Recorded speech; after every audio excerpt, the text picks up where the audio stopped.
আজ তোমাদেরকে আমাদের ইট ভাটাটা ঘুরিয়ে দেখাবো। আমাদের বাড়ি থেকে মাত্র 10 মিনিট দূরে গেলেই একটা দারুণ ঘোরার জায়গা আছে, সেটা হলো আমাদের ইট ভাটা। এখানে এলে তোমরা দেখতে পাবে চারিদিকে শুধু ইট আর ইট।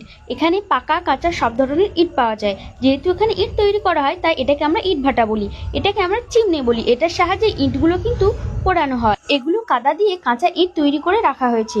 এগুলো ভালোভাবে শুকনো করে চিমনির সাহায্যে পুড়িয়ে এগুলোকে পাকা ইট তৈরি করা হয়। আজ বিকেলে হঠাৎ করে ইট ভাটায় ঘুরতে বেরিয়ে গেলাম, ভাবলাম তোমাদেরকেও একটু দেখানো যাক আমাদের এখানে কিভাবে ইট তৈরি হয়। আর এই যে দেখছো চিমনি, এটার সাহায্যেই কিন্তু ইটগুলো পুড়িয়ে পাকা ইট তৈরি করা হয়। শুধু ইট ভাটা নয়, তার সঙ্গে রয়েছে একটা সুন্দর নদীর পাড়, যেখানে একবার এলে তোমাদের আর বাড়ি ফিরতে ইচ্ছে করবে না।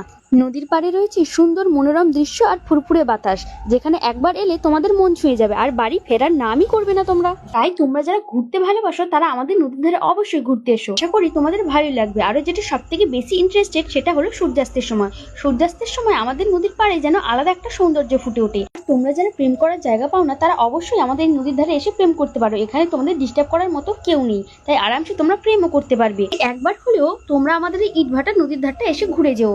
যেহেতু আমাদের বাড়ির কাছে তাই আমরা প্রায় সময় এই নদীর ধারে ঘুরতে বেরিয়ে পড়ি। বাড়ি থেকে তাই বকাঝকাও করে না, যেহেতু বাড়ির কাছে।